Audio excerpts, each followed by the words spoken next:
All right, let's look at some more for loop examples. We're going to be looking at for loop notes 3.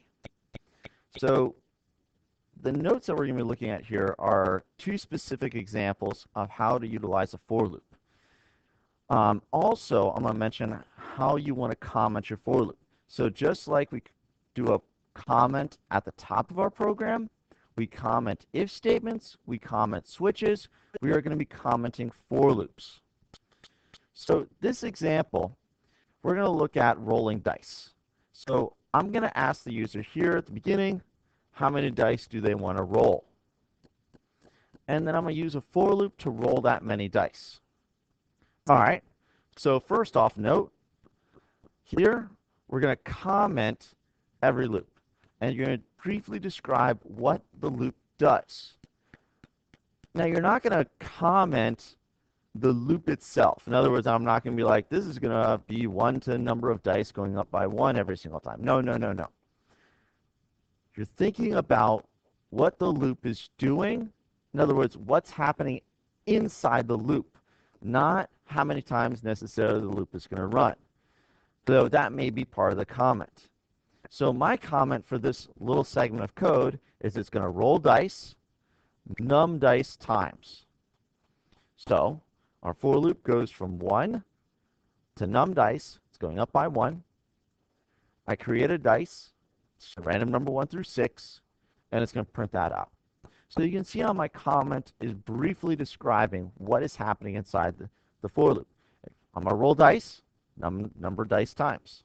That's what the code does. So let's look at the same example, but we're going to add more complexity to it, because we can combine everything that we've done up to this point. In other words, I can have switches inside for loops.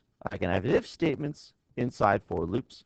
I could even have for loops inside an if or for loops inside of a switch. So we're going to do the same example. We're going to add some complexity to it. So again, we're going to ask, how many dice do you want to roll? Get that from the user input. My comment, again, I'm going to roll dice, num dice times. But my code inside my for loop is more advanced. So I roll dice, I create my die, I print it out.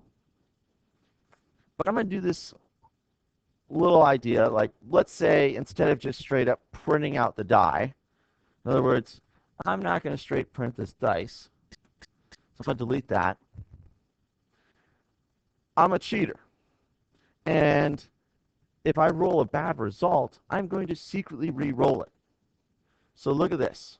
If die is 1, I'm going to secretly re-roll it. So obviously, this is printing out just so we can see what's happening. If I roll a 1, I wouldn't say to whoever I was playing with, hey guys, I rolled a 1, I'm going to secretly re-roll it. That doesn't make any sense. This is purely so we can visually see what's happening. Now notice here, I do I minus minus.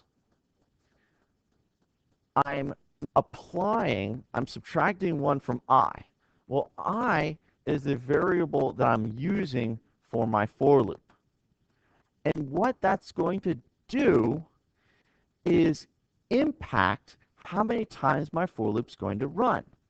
Now my for loop is going to run from 1 to num dice, going up by 1. So if num dice is 10, it's going to go from 1 to 10, going up by 1 every single time. So it's going to run 10 times.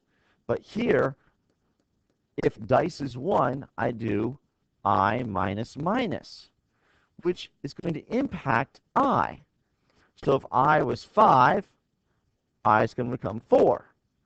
When the loop runs again, I will be back to 5. That's going to cause this loop to potentially run more times than we originally planned it to, because I'm impacting that variable. If we run the code, you'll see that's going to run, when we roll dice as 1, more than 10 times. So I'm going to add a little bit of code here. I'm going to do a little, I'm going to say int sum equals 0. And every single time this loop runs, I'm going to add 1 to sum, and then outside the loop, I'm going to print sum equals sum. That way I can actually see how many times this loop ran, which is not necessarily going to be num dice times. So let me run it. All right, so how many dice do you want to roll? This is the first loop, so I'm just going to say 5 dice. So just the first one. Let's roll 10 dice in the second one. You can see I secretly re-rolled some dice, and I rolled a total of 12 times.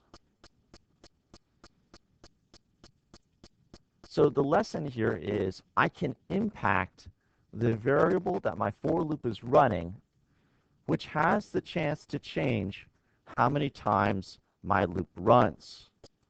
The other lesson that we learned was about commenting our for loops. So thank you for watching this video, and have a good day.